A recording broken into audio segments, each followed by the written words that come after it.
concept of it, but are having problems doing it. How do you address that? Well, one thing I tell people is one of the best benefits of journaling is it's not scripted.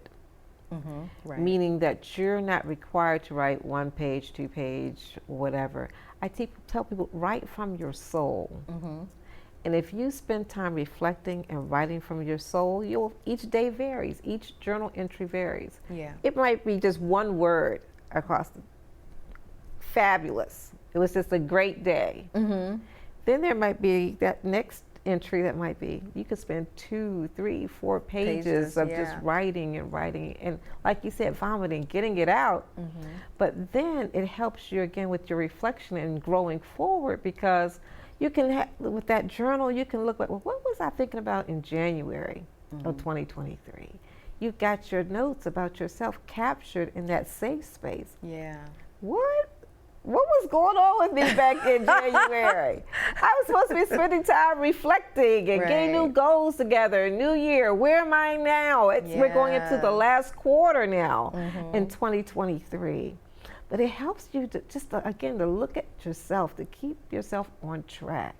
You know, and you could have regressed in some things, but then there are a lot of times when many people have progressed and gone forward, and then you can applaud yourself and say, hey, look where I was then, but here I am now. Yes, yes. So let's talk a bit about the book that you're writing. It's nonfiction, so it's a genre that I don't have many authors on to talk about, but a very important genre nonetheless. This is self-help, motivational, inspirational kind of writing. Talk to me a little bit about your process in delving into it. Well, I think one of the things for me is my mindset. Creating that space for me to let those creative juices flow. Yeah. I do my best near the water. Okay. Listening to the water, the waves, walking across a shoreline, in any time of the year, I can be there. I don't know what it is about that space, but that does it for me. So even if I physically can't be at Rehoboth Beach or Myrtle Beach, some of my favorites, now we have apps. Yes. Right? So I can at least turn on the sound of the waves, of, the raindrops and so forth, which again helps my mindset to get me into that place. Yeah, that's a very good point. I know some authors that create soundtracks based on whatever the theme is for what they're writing. I don't personally do it, but I'm fascinated by people who do. So if someone's doing a period piece, they'll find music from that period and they'll have that kind of playing in the background as they're writing, and it inspires their writing. And so it's just great to hear how different writers engage into that process. Now, would you say you're a person that outlines first and then you write to the outline, or do you just kind of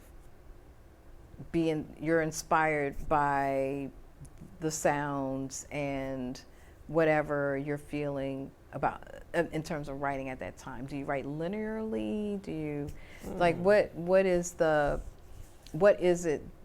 process that you use to engage? I don't think for everything that I write, even I mentioned to you I'm a student, everything is it's just not scripted for me. It's not scripted. It's really what's going on with my mindset, and whatever it is that I'm writing about.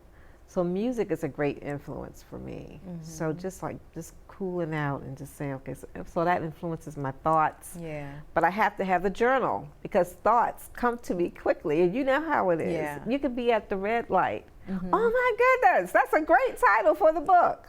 Light changes green. Grab the journal, write that down. So then when I get home and get settled, I can go back now where I wrote it and revisit it. Yeah. So again, the power of why we need journals. Yeah. That's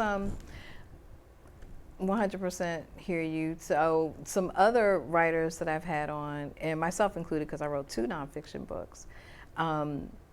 Again, you know, I'm very regimented in my writing, which is probably stressful to some people when you hear about it, because I do outline the hell out of my whatever it is I'm writing, whether it's fiction or nonfiction.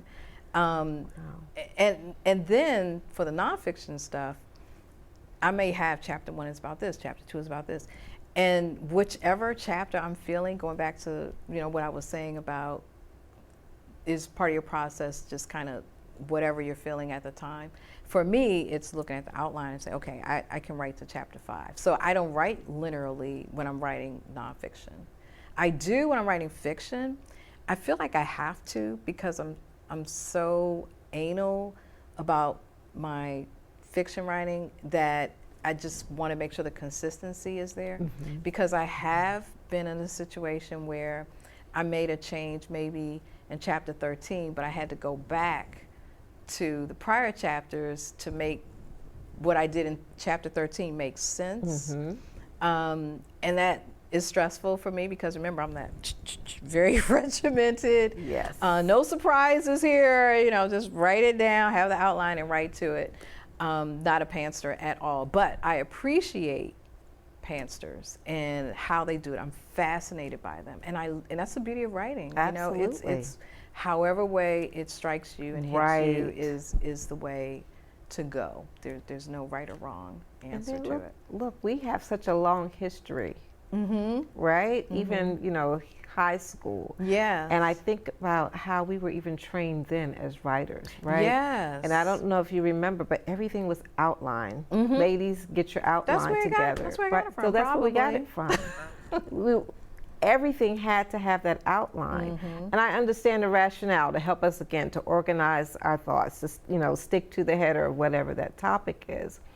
But I think now it's okay to give yourself the permission to say, if I want to skip 2 chapters and go to chapter 10, mm-hmm. and then come back, oh, I need to make a change in chapter 1, to have that flexibility to do so. Don't be so regimented in your writing that you don't give yourself that personal space to let whatever those creative juices flow the way they should. Right.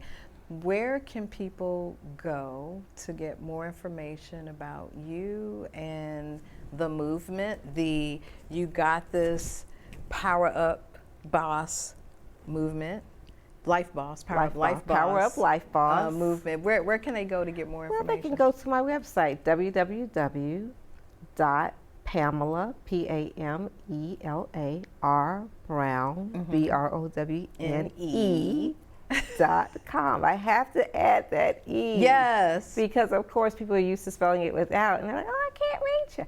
Add the E. Add the E. Add the E. Okay. Yeah. Okay. So people could go there to get more information. And do you have a timeline of when you think the book will come out? Well, I'm working on it now, and my goal is to have the launch at the end of the year. Oh, wow. To kick off for Cook a Fresh. January always, you know, represents new growth. Yeah. Going forward, letting go of the past, mm-hmm. grabbing hold of the new. So that's my timing. Okay.